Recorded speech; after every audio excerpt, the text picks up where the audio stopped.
Dans cette capsule, je vais vous montrer comment calculer le pH d'une solution de NH4Cl concentrée à 0,050 mol par litre.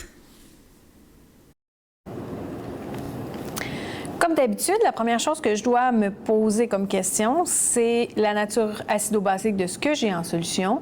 Ici, on a le NH4Cl qui est un sel et qui est un sel acide puisqu'il contient du NH4+. Quand on a un sel, la première chose qu'on doit faire, c'est de dissoudre le sel pour voir les ions qui sont formés, mais aussi la quantité de ces ions-là. Donc, le NH4Cl est un sel très soluble puisqu'il n'y a pas de valeur de KPS. On va mettre ça dans l'eau, ça va former du NH4+, et du Cl-.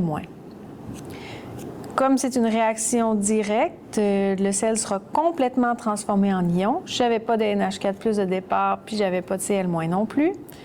Je vais donc complètement transformer sous forme d'ion. Ici, je peux remettre exactement la même valeur puisque ce sont tous les mêmes coefficients stoichiométriques, mais méfiez-vous, ce ne sera pas toujours le cas. Et donc, je retrouve en solution 0,050 mol par litre de NH4+, et même quantité pour le Cl-. Par contre, le Cl- ne va pas m'intéresser parce que c'est un ion spectateur.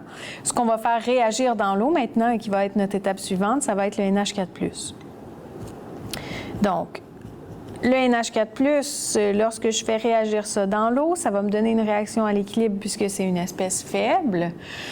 Ça va me donner du NH3. NH4+ étant un acide, il va perdre un H+, et je vais avoir également du H3O+ en solution.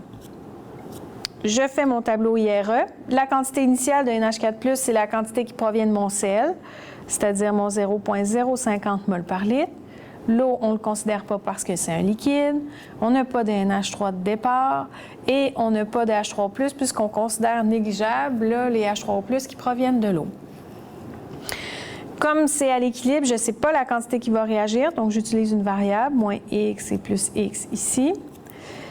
Et à l'équilibre, je retrouve les valeurs suivantes, comme on avait fait précédemment. Maintenant, ce que je vais regarder si cette valeur de x-là est négligeable.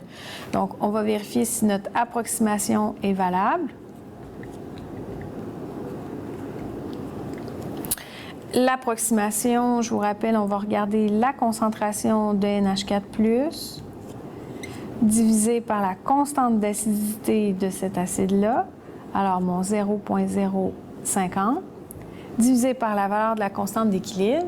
Et là, cette constante-là, on ne la retrouve pas dans les tables. Je devrais donc calculer cette valeur-là, puisque ce que je retrouve dans les tables, ça va être la constante de basicité, mais de NH3.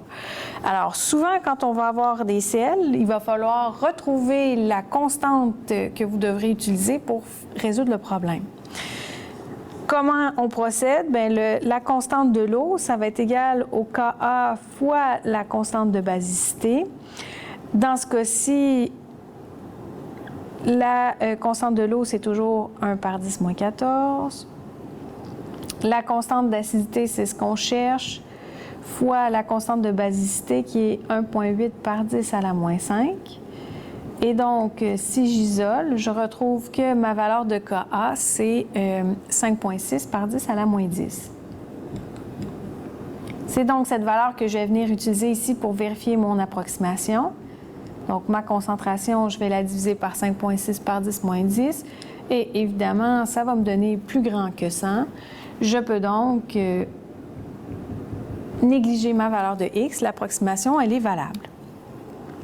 Maintenant que j'ai ma constante, je sais que je peux négliger le x. Il me reste tout simplement à résoudre le problème en utilisant la constante d'acidité, dont l'expression est la concentration de NH3 fois la concentration de H3O+. On divise par la concentration de NH4+. Je remplace dans l'expression de la constante les valeurs que j'avais dans la ligne à l'équilibre, donc x fois x divisé par 0,050. Tout ça est égal à ma constante d'acidité, donc le 5,6 par 10 à la moins 10. Lorsque j'isole, je peux retrouver la valeur de x. La valeur de x, dans ce cas-ci, devrait vous donner 5,3 par 10 à la moins 6. Il m'en fallait pas plus pour être capable de calculer mon pH. Alors, le pH, je vous rappelle, on utilise la concentration à l'équilibre pour H3O+. Donc, pH est égal à moins le log de la concentration de H3O+. Dans ce cas-ci, c'est notre valeur de X, donc moins le log de 5,3 par 10 à la moins 6. Et tout ça va vous donner un pH de 5,28. Et on voit bien ici qu'il s'agit effectivement d'un sel acide puisque le pH nous donne inférieur à 7.